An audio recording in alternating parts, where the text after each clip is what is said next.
વડોદરા શહેરના મ્યુનિસિપલ કોર્પોરેશનમાંથી મહત્વની 150 ફાઇલ ગુમ થવાના મામલે ભારે હડકંપ મચી ગયો છે।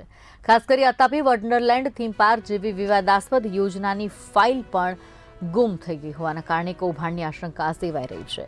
આ તમામ ફાઇલો મ્યુનિસિપલ કમિશનરના બંગલા પાસે આવેલી કેમ્પ ઓફિસમાંથી ગુમ થઈ હોવાની માહિતી સામે આવી છે। આરટીઆઈ એક્ટિવિસ્ટ દ્વારા મુખ્યમંત્રીને ફરિયાદ કરવામાં આવી હતી, જેના જવાબમાં પાર્ક્સ એન્ડ ગાર્ડન વિભાગે ફાઇલ ગુમ થયાનું સ્વીકાર્યું। ત્યારે મોટા પ્રોજેક્ટની ફાઇલ ગુમ થવા છતાં હજુ સુધી પોલીસ ફરિયાદ નથી નોંધાઈ, જેને લઈ સામાજિક કાર્યકરો અને વિપક્ષના નેતાઓ દ્વારા સવાલ ઉઠાવવામાં આવી રહ્યા છે। વિપક્ષ નેતાઓએ આક્ષેપ કર્યા છે કે ફાઇલ ગુમ કરવાનું કાવતરું ભ્રષ્ટાચાર છુપાવવા માટે રચાયું છે। મહત્વની વાત છે કે જે ઓફિસમાંથી એક કાગળ પણ ગાયબ ન થઈ શકે એવી વ્યવસ્થા હોવા છતાં 150 ફાઇલ કેવી રીતે ગુમ થઈ? અનેક સવાલ ઉભા કરે છે। આ મામલે મ્યુનિસિપલ કમિશનરનું નિવેદન પણ આવ્યું છે। આ મહાનગરપાલિકામાં અનેક વિભાગો છે અને આ વિભાગોમાં જ્યારે પણ આપણે આરટીઆઈ કરતા હોય છે ત્યારે જણાવવામાં આવે છે કે ફાઇલો અઢળ થતી નથી, મળતી નથી અને ટૂંક સમય પહેલા જાહેર થયું કે 150 જેટલી ફાઇલો કોર્પોરેશનના વડી કચેરી ઝોન તમામથી ગાયબો થઈ ગઈ છે। તો આ બાબતે અમે સીએમ સાહેબને પત્ર પાઠવ્યો હતો, ઓનલાઈન ફરિયાદ દાખલ કરી હતી અને ત્યાંથી પ્રેશર આવતા પાર્ક્સ એન્ડ ગાર્ડન વિભાગમાંથી આપણને એક પત્ર પાઠવ્યો છે કે અતાપી વન્ડરલેન્ડ પાર્કની ફાઇલ વડોદરા શહેરના મ્યુનિસિપલ કમિશનરના કેમ્પ ઓફિસથી સહી કરવા મોકલી હતી, ત્યાંથી આ ફાઇલ ગાયબ થઈ ગઈ છે।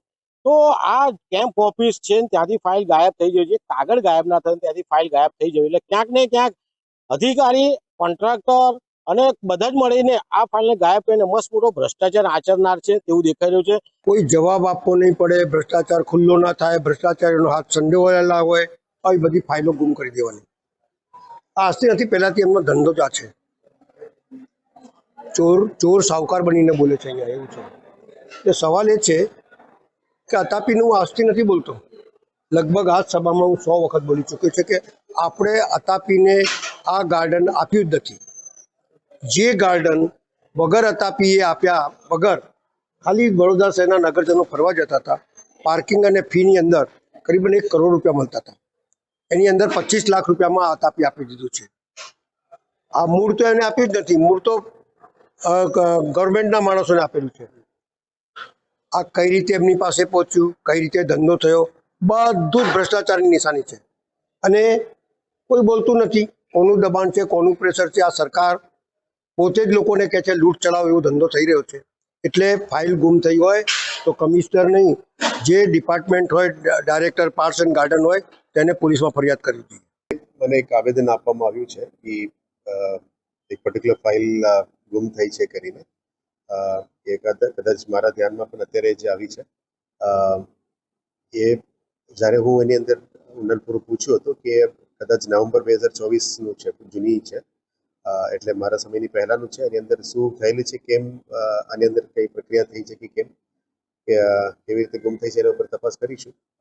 અને પર્ટિક્યુલર ડિપાર્ટમેન્ટ પાર્ક્સ એન્ડ ગાર્ડન્સનો હોય અથવા કયા ડિપાર્ટમેન્ટનું છે એ પણ તપાસ કરીને હું જવાબ આપી શકું છું। જે માંગણી અત્યારે આવી છે એ પર્ટિક્યુલર એક ફાઇલ બાબતની હતી, પણ ડેફિનેટલી આપની જે ઇનપુટ છે એને ધ્યાને લેતા કેટલા ફાઇલ્સ આવા કે ગુમ થઈ છે કે કેમ એની પણ તપાસ કરીશું। જીઆઈડી ડિપાર્ટમેન્ટને પહેલાં પૂછીશ, એની ફાઇલ ટ્રેકિંગ સિસ્ટમ હશે એને પૂછવું પડે। હાલ આ બધું સુધારવા માટે જ સરકાર સિસ્ટમની અમે ઇમ્પ્લિમેન્ટેશન કરીને એક ટ્રેકિંગ કરી રહ્યા છે, પણ પર્ટિક્યુલર કેસમાં શું થયું છે, અદરવાઇઝ કયા કયા ડિપાર્ટમેન્ટનું છે ડેટા ફાઇલ ટ્રેકર સિસ્ટમમાંથી લઈને we will checkup with GID department અને તપાસ કરીને એની જવાબ હું આપીશ।